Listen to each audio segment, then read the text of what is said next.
Hello and welcome to the Thing I Love Most show. Once again, I'm Nolh Valbon and I'm joined this week by Mike once again. Hi, Mike. Hi, Nolh. Always a pleasure, as you already know. Good to have you back. Always available. Good to have you.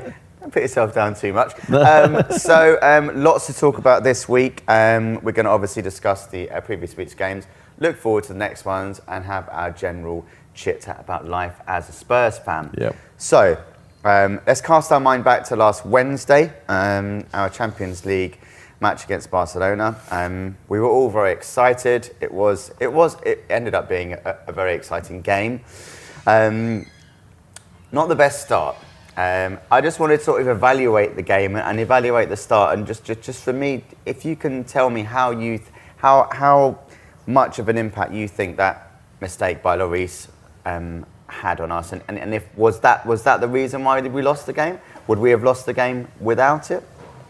I have to say that an event like that early in the game against one of the best teams in the world, with Messi, one of the best players in the world, it'll be short-sighted of me to think that we can palm it to one side and sort of say, oh yeah, these things happen, that sort of thing. All the planning that Poch must have done for the game and how it spreads out and the events as they happen, and it would have gone up in the air and landed in a pile of rubbish because of what Lloris decided to do that early in the game. I would imagine that all the Barcelona players would have gone like this, and they're suddenly a foot taller and a foot sharper as well. You know, in the speed that they would have. It's happy days. Here we go. It's a classic, like, isn't it? In a big game, you know, you keep it tight for 20 minutes, half an hour. You know, because you do have a game plan, like you say.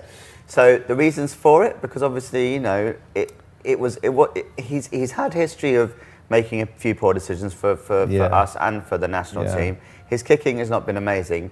Do you think he was right mentally for that situation, for that game, considering the fact that he obviously had recently the drink driving conviction, hadn't been fit recently? Was Poch right to throw him back in at the deep end for that game? Do you think that was part of the reason why he did that mistake? Talking about Poch, I think he didn't have much of a choice against that team.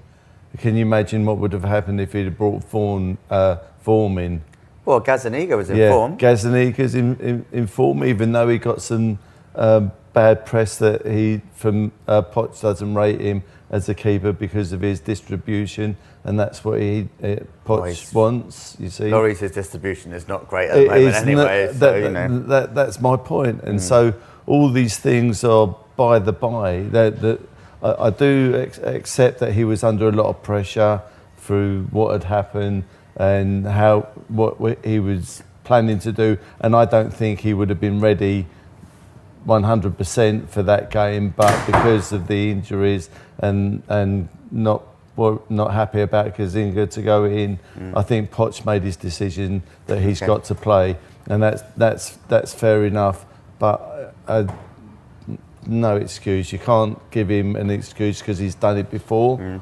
And we all know that he's going to do it again. That's part of his thing. And they'll do brilliant save, and he's saved this in many games. But there's nothing that will get that out of my head. That's firmly in. Yeah, I was the same, and it did take me a while, to be honest. But yeah, you have to forgive and forget. If I was to, you know, not forgive French men for their mistakes they've done in life, I would have met my half brother. You know, let's not go down that road. You have to move on. You know what I mean? So, okay. So apart from that, moving on from obviously the mistake, which was hard to do. The second goal, not great defending, good finish. At half time, I was thinking it's going to be 4 or 5. I didn't have much confidence, and I did hope that he would change something.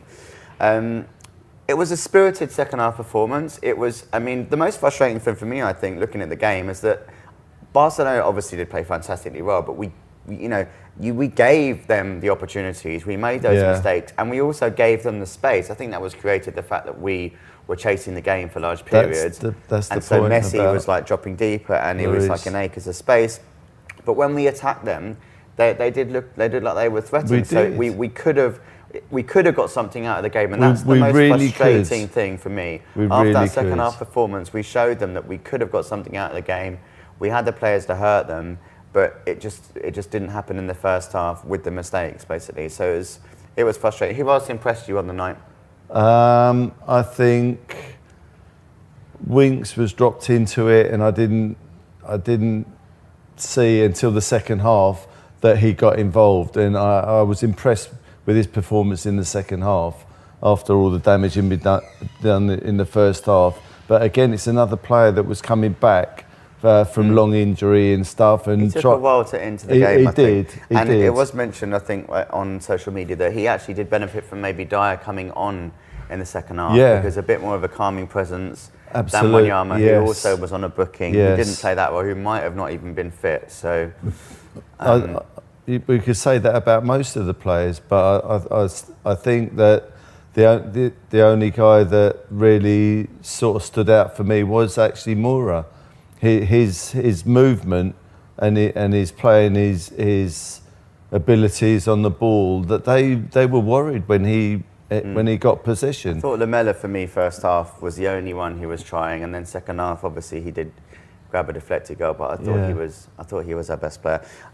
Sanchez seems to be struggling in a 2. He seems to, distribution wise, doesn't seem to be as comfortable as when he is with next to Vertonghen, or in a 3. It's a frustrating situation, isn't it? And Vertonghen is a big loss. It's a big miss for me. In fact, he's getting very close to Eriksen as being as big a miss. I think we miss Vertonghen as much as we miss Eriksen. I would agree. Without a shadow of a doubt. Those two boys make that team in their certain positions. Vertonghen at the back, he organises. He doesn't just do his job. He's a really good organiser. He's a leader back there. And with Eriksen, that's it. When he's on form, he's unplayable. Yep. And plus, he's the supply route, which is why everything breaks down once he gets to midfield, and then from midfield to forward. And so, until that all comes back together with all these people that are just coming back and out of form and all this type of stuff, at some point they'll come back together, hopefully. And then once they're back together, then we'll be able to judge about whether we're still at the same place or we're improving.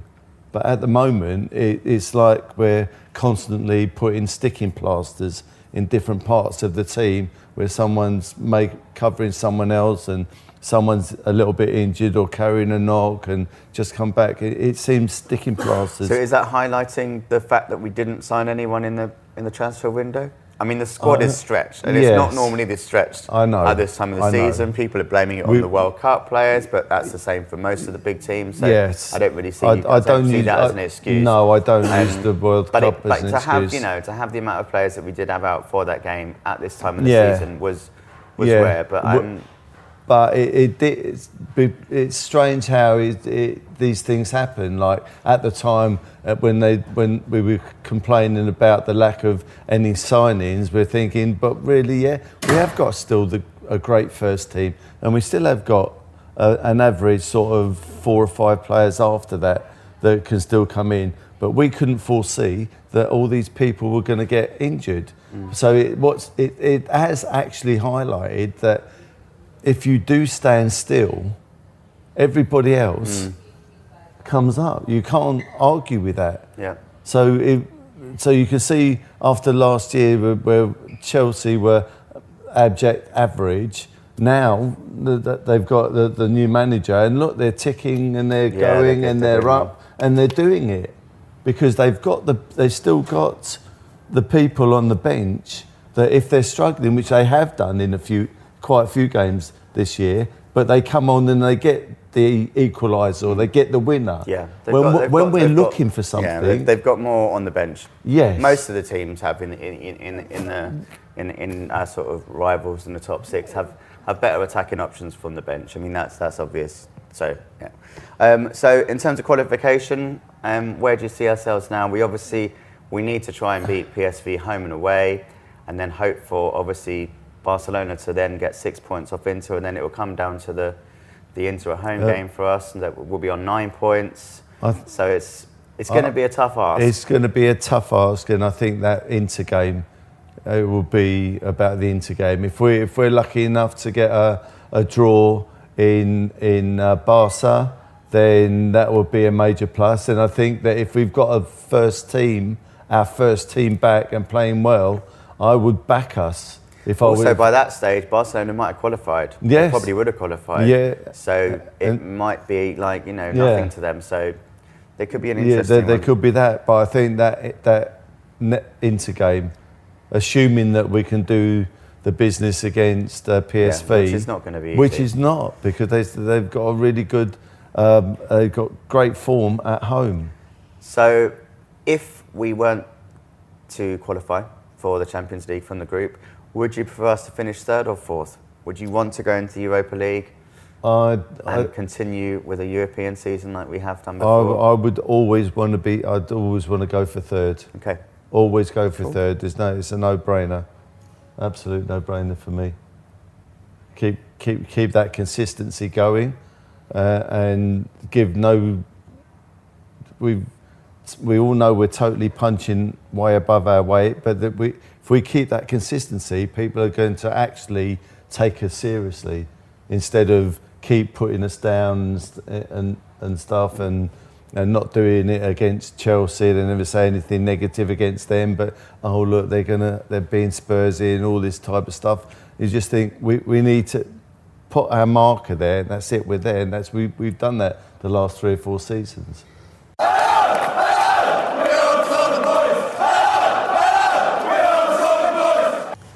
Okay, so it's time to now move on to our weekend game against Cardiff.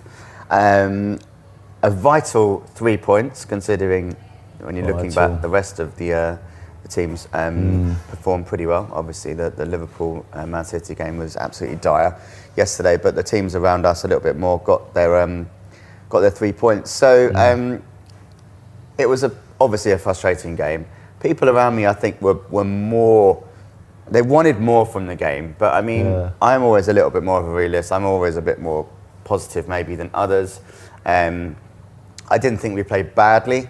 I think it's obviously always difficult playing in those conditions, playing against a team that are going to sit behind the ball, which they did. And even going down to 10 men, I don't think that massively helped us, because they still had men behind the ball. So it was hard. I think obviously we are missing Eriksen and Ali. We're missing that sort of connection between midfield and attack. We're missing the chances being created. But that said, Moura had a chance cleared off the line. Son missed a sitter. There were chances there, even though we didn't play well, and even though it was bad weather. So, what did you make of the game? I thought it was a bit of a drudge. It was almost like trying to run through sand. There was nothing easy. We had moments of clarity, as you say, with Moura and with Son and stuff like that. And so getting the goal early, I thought that's a good thing, and it might settle people down. But it tends to make us take our foot off the pedal a little bit. And I think the thing that we're missing now is that commitment that they showed against us, showing to other teams. Because even if it's not working right and we're not doing very well, that non-stop effort and the ability to run and getting in people's faces and stuff like that, I don't think we've got that. That's why our first halves are normally atrocious against most sides this season. I still think we didn't press them down the width. There wasn't as much width as we would have liked, and obviously we just played with the back four because Vertonghen's out. But I just felt that the rose a little bit in the first half, but Trippier didn't really get forward enough for me. There was not enough. And when you are playing it against a team that are going to sit back, then that central defensive area is going to be congested. And we've known this for years. We've had this for years, as Tottenham fans, seeing them struggle against teams who come and sit back against us away and sit back with men behind the ball.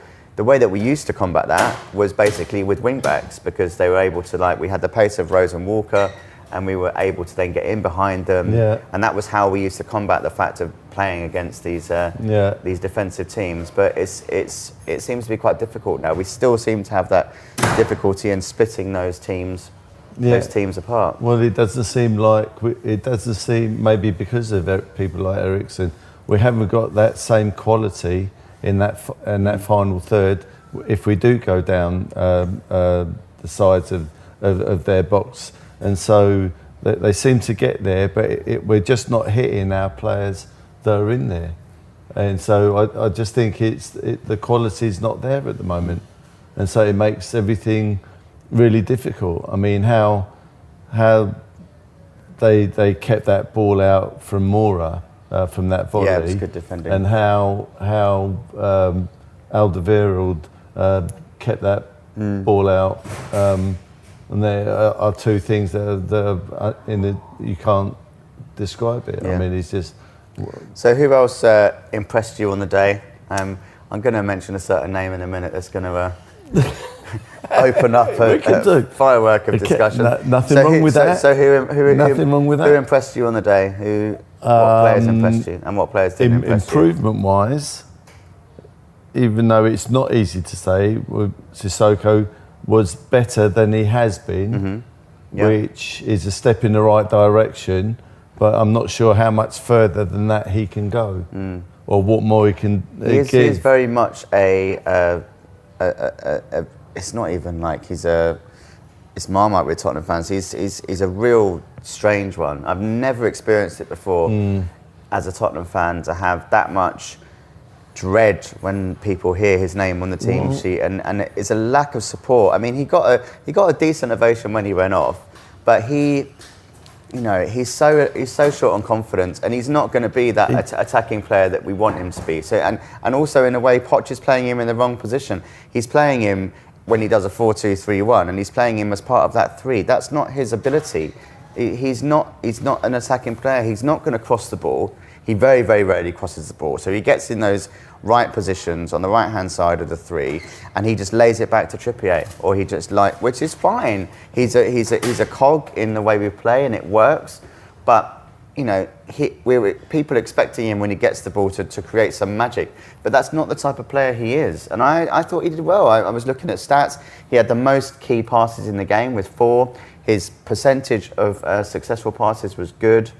But there were still people around me, even before he touched the ball, who were almost wanting for him not to succeed, just so they can be proved right, and just so they can be happy. And I hate that. I absolutely hate that. He's putting on a shirt for us. He's putting on a shirt for our club, and he's playing to the best of almost his abilities at the moment, with short on confidence, which is the amount of absolute disgrace he gets on social media is amazing. He can even turn up and perform like that. But even with all that said, that people are watching the games, and to have that many people, the bigger the amount of people that think the same, they must be seeing the same thing. And so if that many people that are seeing it are complaining because of what they see, there's always going to be some that are going to be on the back of somebody else that's saying it. But we all know what we're sitting in front of the TV, or we're at the ground and we're watching, and we can only go by what we actually see, and that's how we make our judgments. I don't make a judgment before. But they would have seen him have a good game, being played out of a slightly position. A better game, yeah, as opposed to what's gone before. Yeah. So there has to be a reason, and with social media, there's normally a fallout. I mean, there's no such thing as a gentle fallout. It's always an extreme thing with social media now. So that does take it to a not very nice place, and it can take it to a bad place as well quite easily. So that there's no excuse for that. But if I know, sitting watching football for all these years, I know when there's a player that can do it and a player that can't. I completely agree. I completely agree, and I'm not saying that I think he should be in our squad even. I definitely don't think he should be in our first team. However, when he plays for us, when he puts on the shirt, one, he should be getting full support from everyone. Yeah, okay. Everyone, on and off the field, on social media and on the pitch from the crowd. And then secondly, when he is offering stuff to the team, when he is performing to a decent level, I mean, look at Son at the moment. He's off form. Yeah, you know, way off, but he's not getting anything no negative criticism. Because he's being played in his position that he wants to be played in, which is part of the attacking three. Sissoko doesn't want to be playing in that position. Sissoko wants to be in one of the middle two. He wants to be the driving force, which he did. There were a few times where it was a transitional phase from taking it defence to attack. He ran, he sprinted, he committed defenders, and he laid in Moura, I think, and he laid in Winks a couple of times, and he obviously laid the ball off for Son when Son hit it over the bar. So he's effective. He was effective in that game when other players weren't. But he's not going to get anything negative because of what's gone before. We've seen even if it's for one game, even if we've seen Sissoko man of the match for one game, whatever it is, we've seen the game and say, now I've seen what he can do. I think it's become a strange cult thing. Yeah, I think it's something strange, and I don't like it. I don't like it. That's it. But you're never going to see that with Son because we've seen what he's capable of. So that gives him more leeway if he does have a couple of dodgy games where he's been away and played. Obviously, I mean it's a complete separate. It's a topic for discussion because do you think he is looking tired? He's short of confidence, obviously, but you know again this week, frustratingly, he's got to travel. I think back to he's got to go back, and it's so frustrating. So he had a lot of things on his mind. Not only going out there thinking that if we don't win, I'm going to do national service and we won't see him for 2 years or however long it was. So he had a lot of pressure and everything. So we're only bottom line is we're only human. Absolutely. Even some of them are human, but I mean, you know, even the footballers are human and they have likes and dislikes, and that's got to affect what they do on the pitch. Absolutely. So you can't argue with the basic human issues there, but that's why that thing with Sissoko is, you know, we've watched all the games that he's played, all of them. And so we know what he can and what he can't do. And so those things are in your head, whether you can't unsee the game. You can't unsee it. Yeah, but I'm not there expecting him to suddenly just, you know, score a worldie. But I'm still expecting him to perform and, you know, simple passes, yes. Driving forward, yes. Then do it. Which he did that. So, you know, but there were people there. It was just horrible to see, and I don't. It should never be a part of of supporting your team. There should never be a negative. But you shouldn't put him in positions then where he has to make that decision that he can't make. Well, he'll just lay it off. He just lays it off. That's it. So, but that also might come with confidence. Yeah, well, you know, it might. His confidence is shot. You know, if he actually had a run in the team, who knows? Who knows? He has played better before, so.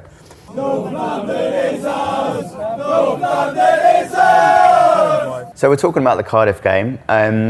Kane's positioning. Did you notice that he seemed to be a lot deeper? They did mention it, I think, on Match of the Day as well.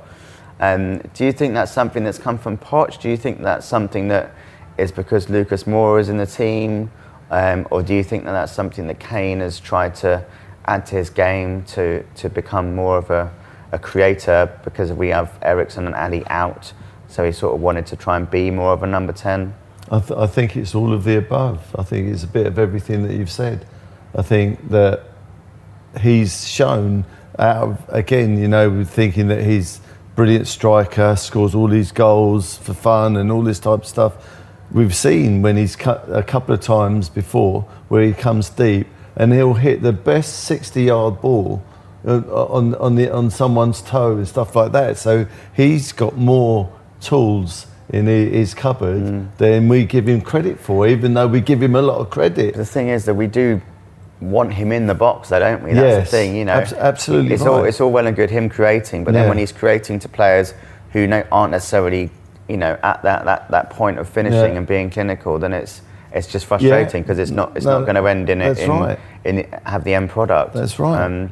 But as we said, Son's off form, and so I mean, something to mention actually was that came into the news today was that Lucas Moura has been called up to the Brazil squad, which is well deserved, and he was very appreciative of Tottenham for helping with that opportunity. So that's really, really good to hear.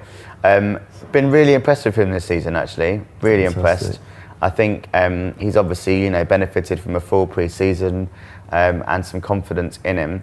I still feel though that he needs to be stronger on the ball. I said it before on the show. I think there were times also on Saturday where he receives possession and I don't know if it's faster paced to the French league but you don't have that time on the ball. You literally don't, and especially in the middle of the park. I think that's something that he's got to learn because it's the Premiership, and I think even though I saw really good things last year and I was feeling really positive about him, and he hasn't underestimated my opinions on him at all.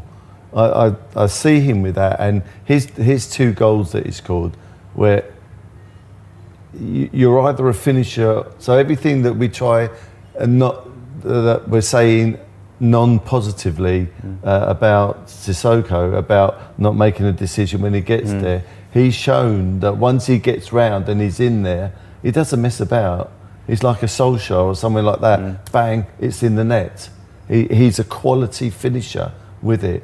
So he's what he's doing now, because last year was just a learning thing and he wasn't fit and all this type of stuff. Now this is his baptism into the Premier League, to see how good the defenders are and how strong they are and how physical it is.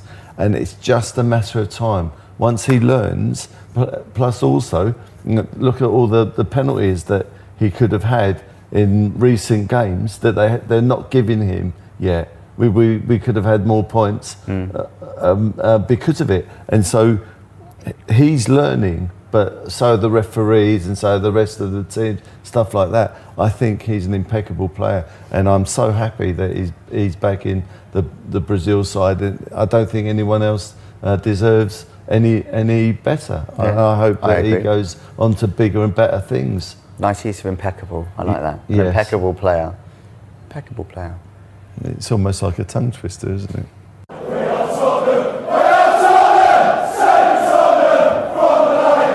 As it is an international break, we can sort of have a little sit back and we can assess the season so far. It's been quite an interesting one. Obviously, we had the flying start with the 3 wins, and then we had the poor 3 losses, and now we seem to have come back with some victories. I mean, the league table now is obviously quite close. We've got 3 teams at the top on 20, most of which are being lauded as being flying away with the Premier League. They're all saying that they've got far better squads than us and far better teams than us. But we are actually, even though we're not even in the top 4 anymore, but we are still only 2 points off top place, and we've had our best ever Premier League start with the injuries that we've had, again having to go back to Wembley, again having the issues that we've had this year with not really knowing what's happening with the stadium, and not buying anyone in the summer. So I think it's a very, very strange position to be in, because we'd normally be really excited, but it just feels like, I mean, we've not even played well. I don't think there's any game that we could have said we've played anywhere near the standard that we've set over the past 3 years or so, with the amount of shots on target that we've had. There's been glimpses. Obviously, the second half against Man United was good, but we played a poor team. Huddersfield in patches. Saturday in very small patches. It just seems to be an interesting situation to be not playing very well, but to still have one of the amount of games that we have, and to be in such a good position after 8 games. Well, it pretty much sums up this game of football, really, doesn't it? You can be brilliant and all winning and unbeatable 1 minute, and the next minute someone from the bottom will come up, and especially the Premiership, there's so many results that come and go, and Watford being second and starting to drop, and all these things. Just, you have to be careful about what you say, because you'll sit in and say so-and-so's brilliant, and then they'll lose form, and then you feel, well, God, I thought it was better than that, and everything. But the bottom line is that we are only 2 points off the top. And so it just seems to me that no one's taken what City did last year, like winning the first 15 games, and they were miles ahead, and they just strolled all the way in. That was such a poor game yesterday, wasn't it? Oh my word! It was just. The build up to that was in, you know, it was like watching paint dry, wasn't it? It's absolutely shocking. I mean, it was and the horrible. penalty's still not come down. Yeah, I think it hit Sissoko's shot in mid-space. I didn't say that, but you did. So, and also just looking at the rest of the league, who's impressed you? For me, Wolves and Bournemouth. But I mean, Wolves and Bournemouth. Wolves Bournemouth are looking absolutely class. Yeah, and for a team that have come up. They've really good. They've done things. They've got a lovely shape about them, and they know the thing about Wolves is that they know what they've got and what they haven't got. They're not pretending or professing to be something that they're not. That's when most teams fall down flat on their face. I think, yeah, we can beat this, we can beat that, like this, and it falls apart. But if they had a decent striker, say if they had Harry, they'd be top. No, without a shadow of a doubt, because the defenders know how to defend, keeper knows how to keep. The midfield is the same shape. They play the same way every week. There's no mishing and mashing about. But it seems to be the goal scoring that lets them down, because they have. I'm not big on stats at all, but chances to score, I think they're second only to Man City. Okay. You see, so chances made, they're good, but it's having someone at the top of it that will finish it off. So they could be in a better position. I think they're going to be top 10. Yeah, I think they're going to be a top 10. They're above, I think, already from looking at them. Yeah, they're above the Southamptons and the West Hams. I'm not sure whether a team can come into the Premiership and hold that up like a really high position. Bournemouth did it when they first came in, I believe. I think they had a good season. So we'll see. But yeah, I think obviously it's going to be interesting. We've got a few tough games ahead when we come back, but I think we're in a good place, and hopefully by the time those games come around, then we should have a few more people back from injuries, and fingers crossed. I think we've got to keep our commitment. We've got to get that commitment back, because I think those hard games when we come back are going to be quite tough, and tougher than we think. When we see how tough the Cardiff game was. Like this, I don't think it's going to get any easier than that, and so it's going to be a while before we get our shape back and the players back that we need and stuff like this. I think it's going to be a hard season. It's got that feel about it that we're going to have to really grind out things, and if that's the way we've got to do it to get to where we normally are, then that's the way it's got to be. So if we've got to let go of the way that we close down and whatever we normally do and look good on the break and stuff, then whatever it takes, I don't care.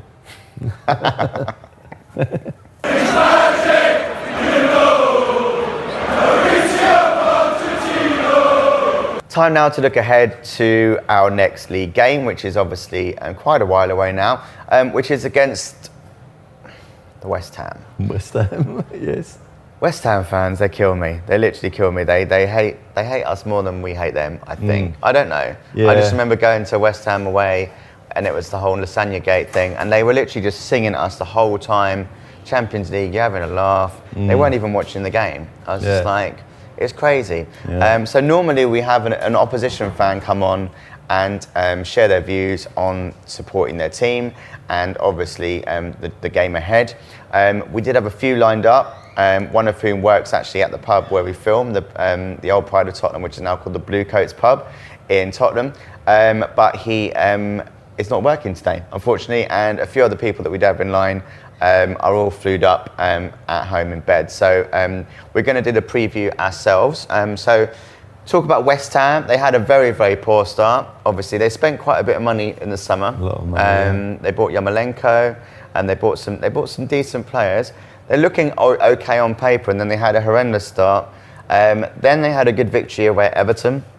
They then played, obviously, in the League Cup, and they won 8-0. And then they had a decent result against Man United as well.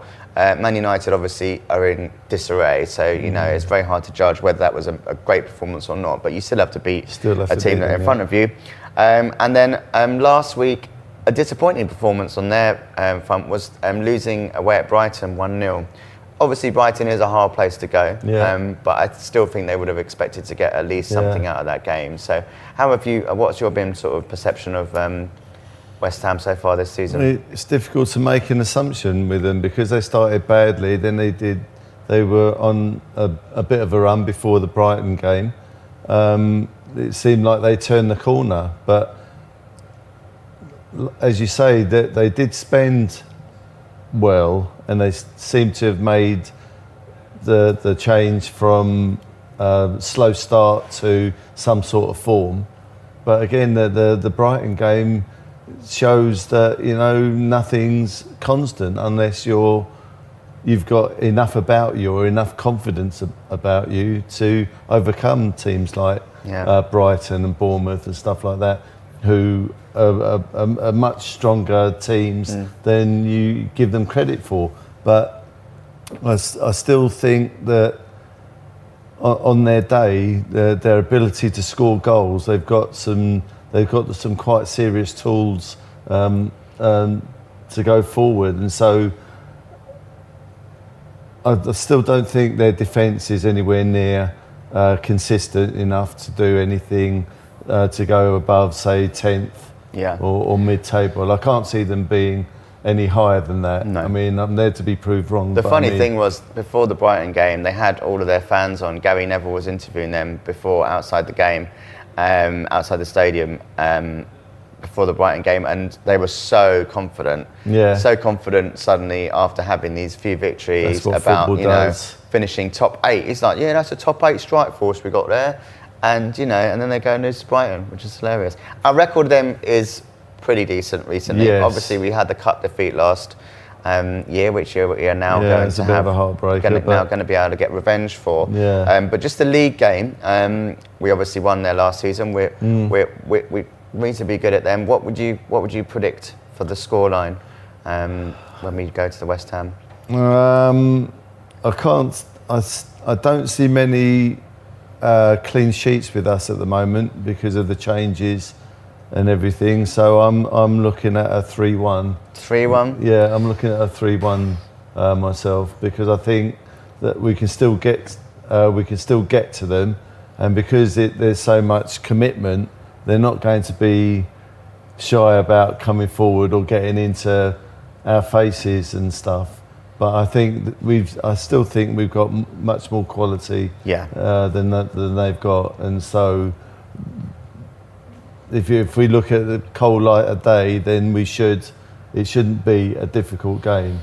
It'll be a hard game, like mentally, but I mean we've got the tools to do something. They haven't got a cane or anything like that, so I feel quite confident against them. Okay, I'm going to go for 2-1 again.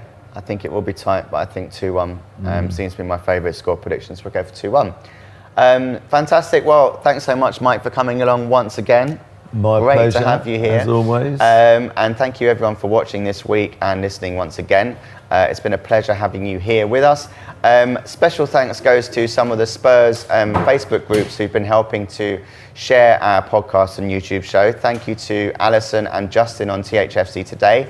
Thank you to David on the Spurs Army, and thank you to Glory Tottenham Hotspur, and also to the Tottenham Hotspur FC group, Ordre Estre Facere, who is also been sharing our stuff. So thank you to everyone who's been supporting us.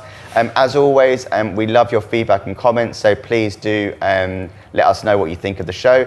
If you'd like to get involved, then we're also more than welcome to have you on board, either joining us on the sofa here, or we also do have the facility to have you involved on video call. We're available on YouTube and obviously on our Facebook, we are TTILM Show, the Thing I Love Most Show on Instagram as well as Twitter. So please do get in touch, subscribe and like and share, and we will see you in about 10 days' time. We'll see you then.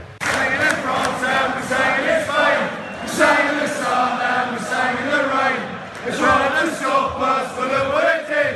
The thing I love most is being